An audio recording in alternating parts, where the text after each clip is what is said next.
അപ്പോൾ ദൈവം അനുവദിക്കാതെ തൊടാൻ പറ്റത്തില്ല അല്ലേ? വചനം അങ്ങനെയല്ലേ പറഞ്ഞത്? നിങ്ങളെ തൊടുന്നവൻ എൻ്റെ കണ്ണിൻ്റെ കൃഷ്ണമണിയെ തൊടുന്നു. ഞാൻ നിങ്ങൾക്ക് ചുറ്റും എന്തായിരിക്കും? തീമതിലായിരിക്കും. ഹല്ലേലൂയ. ദൈവ പൈതൽ, ഒരു ദൈവ പൈതലിനെ പ്രൊട്ടക്റ്റ് ചെയ്ത് ദൈവം ഈ ഭൂമിയുടെ പരപ്പിൽ നടത്തുന്നത് ഒരു ദുഷ്ടശക്തിക്കും അടുക്കാൻ പറ്റത്തില്ല. അങ്ങനെ എന്തെങ്കിലും കയറി കൂടിയിട്ടുണ്ടെങ്കിൽ ദൈവം ഏൽപ്പിച്ചു കൊടുത്തതാ. ഇന്ന് പകൽ പറ ഹല്ലേലൂയ, എനിക്ക് ചുറ്റും തീമതിലായ ഒരു ദൈവമുണ്ട്. എന്നെ കണ്ണിന്റെ കൃഷ്ണമണി പോലെ സൂക്ഷിക്കുന്ന ഒരു ദൈവമുണ്ട്. ഇന്ന് പകൽക്കാലം എനിക്ക് ആ സൂക്ഷിപ്പ് അനുഭവിക്കണം.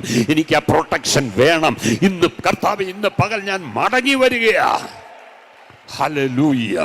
ഇന്ന് പകലൊന്ന് മടങ്ങി വരാം. സ്തോത്രം. ഹല്ലേലൂയ. എന്നാൽ ഞാൻ പറയട്ടെ, സ്തോത്രം, എന്നേക്കും മിദ്യാന്യരുടെ കയ്യിൽ ഏൽപ്പിക്കത്തില്ല. പക്ഷെ ദൈവം ഒരുവനെ എഴുന്നേൽപ്പിക്കും. അങ്ങനെ എഴുന്നേൽപ്പിച്ചതാ ഗിദെയോൻ. സ്തോത്രം. ഹല്ലേലൂയ. ഇന്ന് പകൽ പറ, ദൈവമേ എന്നെ ഒന്ന് എഴുന്നേൽപ്പിക്കണമേ. ഒരൊറ്റ വ്യക്തി വിചാരിച്ചാൽ മതി. സ്തോത്രം. ഒരു സമൂഹത്തിന് മുഴുവൻ 40 വർഷം സ്വസ്ഥത കൊടുക്കാൻ ഒരൊറ്റ മനുഷ്യനെ ഉപയോഗിച്ച് ഒന്ന് ആലോചിച്ച് നോക്കി. സ്തോത്രം. അവൻ്റെ ശക്തിയല്ല, അവൻ ദൈവവുമായിട്ടുള്ള സ്തോത്രം കറക്റ്റ് റിലേഷൻഷിപ്പിൽ വന്നപ്പോൾ ദൈവം അവൻ്റെ മേൽ പകർന്ന ശക്തിയാണ്. ഇന്ന് പകലും ആ ശക്തി കുറഞ്ഞു പോയിട്ടില്ല. Praise God. ഹല്ലേലൂയ. 10-ാം അധ്യായത്തിലേക്ക് വരുമ്പോൾ 6-7 വാക്യങ്ങൾ വായിക്കുമ്പോൾ, ഇസ്രായേൽ മക്കൾ പിന്നെയും യഹോവയ്ക്ക് അനിഷ്ടമായുള്ളത് ചെയ്തു.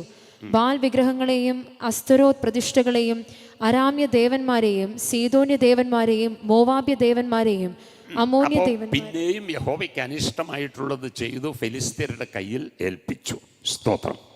പക്ഷെ 10-ാം അധ്യായം അവസാനിക്കുമ്പോൾ അവിടെ എഴുതിയിരിക്കുന്നു, ദൈവത്തിന് ഇസ്രായേൽ മക്കളോട് സഹതാപം തോന്നി. ഒന്ന് ആലോചിച്ചു. ഇസ്രായേൽ മക്കളോട് എന്ത് ചെയ്തു? സഹതാപം തോന്നി. ഹല്ലേലൂയ.